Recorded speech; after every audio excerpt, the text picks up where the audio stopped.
اس وقت ایک مختصر بات آپ حضرات سے عرض کرنی ہے، وہ یہ کہ یہ کورونا کی وبا جو کافی عرصے سے ہمارے ہاں چل رہی ہے، بلکہ پوری دنیا میں، تو اس کی ایک دوسری لہر آج کل آئی ہوئی ہے، اور ڈاکٹروں کا کہنا ہے کہ یہ پہلے سے زیادہ شدید نوعیت کی ہے، اور خود ہمارے جاننے والوں میں، اصحاب مدارس میں، مساجد کے سے تعلق رکھنے والوں میں ایک بہت بڑی تعداد اس وقت اس کورونا کی بیماری میں یا مبتلا ہے یا وفات پا چکی ہے۔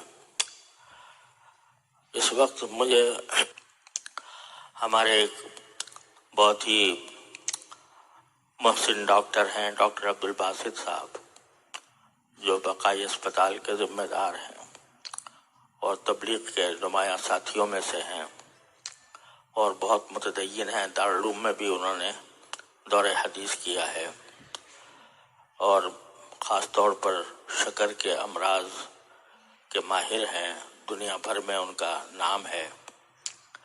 پچھلی مرتبہ جب کورونا کی وبا آئی تھی تو انہوں نے مساجد کے سلسلے میں اور جو مختلف علماء کی طرف سے مطالبات آ رہے تھے ان سب کا میں ساتھ دیا تھا۔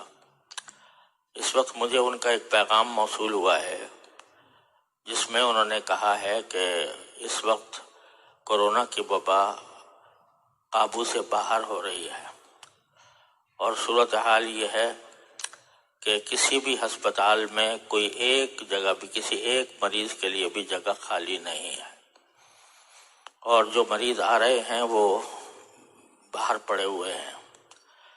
تو انہوں نے مجھ سے یہ درخواست کی ہے، یہ فرمائش کی ہے کہ میں یہ اعلان کروں کہ تمام لوگ بڑی احتیاط سے کام لیں، اور جو احتیاطیں بتائی گئی ہیں ان پر سختی کے ساتھ عمل کریں، خاص طور پر ماسک پہنے بغیر گھر سے باہر نہ نکلیں۔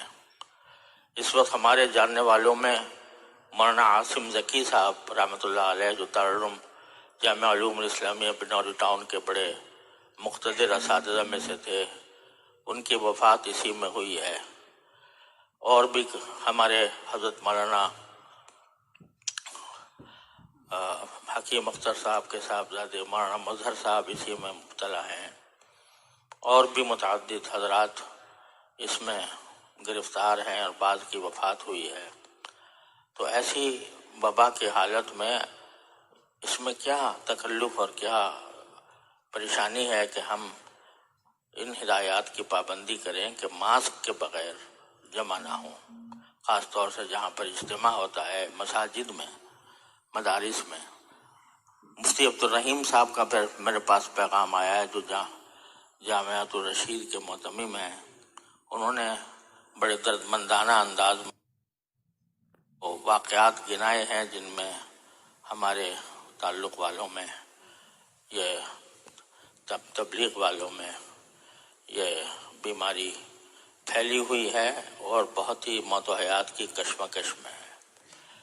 یہ بھی سمجھ لینا چاہیے کہ بیماری کے اس کے 3 درجات ہوتے ہیں۔ ایک درجہ ایسا ہوتا ہے کہ جس میں صرف کھانسی نزلہ ہی ہوتا ہے، اس کے علاوہ کوئی اور بھی تکلیف نہیں ہوتی، اللہ تعالیٰ کے فضل و کرم سے وہ جلدی ختم ہو جاتا ہے۔ اور دوسرا درجہ وہ ہوتا ہے جس میں سانس رکنا کے اندر رکاوٹ پیدا ہو جاتی ہے، یہ خطرے کی علامت ہے۔ اور جن لوگوں کو یہ تکلیف ہوئی ہے، میں خود جانتا ہوں کہ انہوں نے کہتے ہیں کہ ہمیں اپنی زندگی میں کبھی ایسی اذیت نہیں ہوئی تھی۔ تو بعض اوقات وہ آکسیجن لگانے سے، دواؤں سے کچھ بہتری اس میں آ جاتی ہے، لیکن اگر وہ بڑھ جائے تو پھر آخری علاج اس کا وینٹیلیٹر ہے، اور وینٹیلیٹر آپ جانتے ہیں کہ وہ کوئی حقیقی علاج نہیں ہے، اسی میں بعض اوقات لوگوں کی موت واقع ہو جاتی ہے۔ کوئی اللہ کا بندہ ہے جو بچتا ہے، لیکن بچنے کے باوجود اس کی زندگی انتہائی کربناک رہتی ہے ایک عرصے دراز تک۔ تو یہ جو اس حقیقت کو جھٹلانا بہت ہی خود فریبی ہے کہ ہم یہ کہیں کہ یہ وبا نہیں ہے۔ وبا موجود ہے، اور یہ کہنا بھی کہ مدارس اور مساجد میں نہیں ہے یہ بھی غلط ہے۔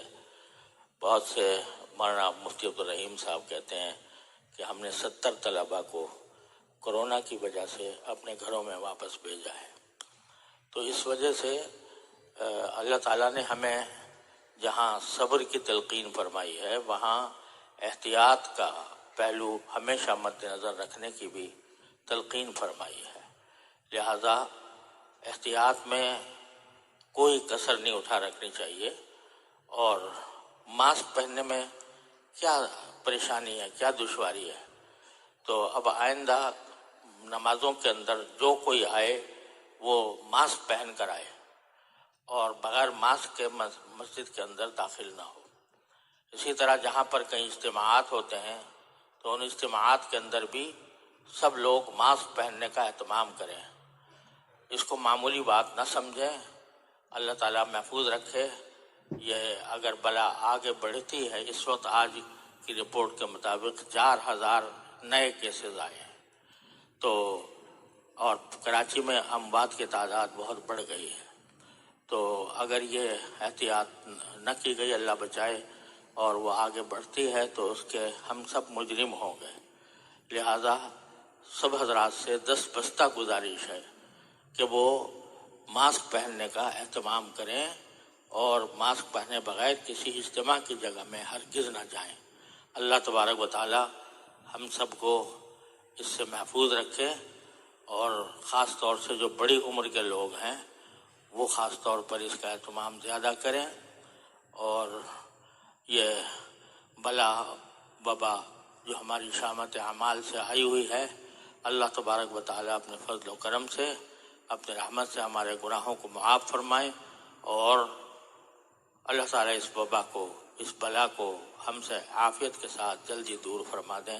اس کی دعا بھی ہر نماز کے بعد کرنی چاہیے۔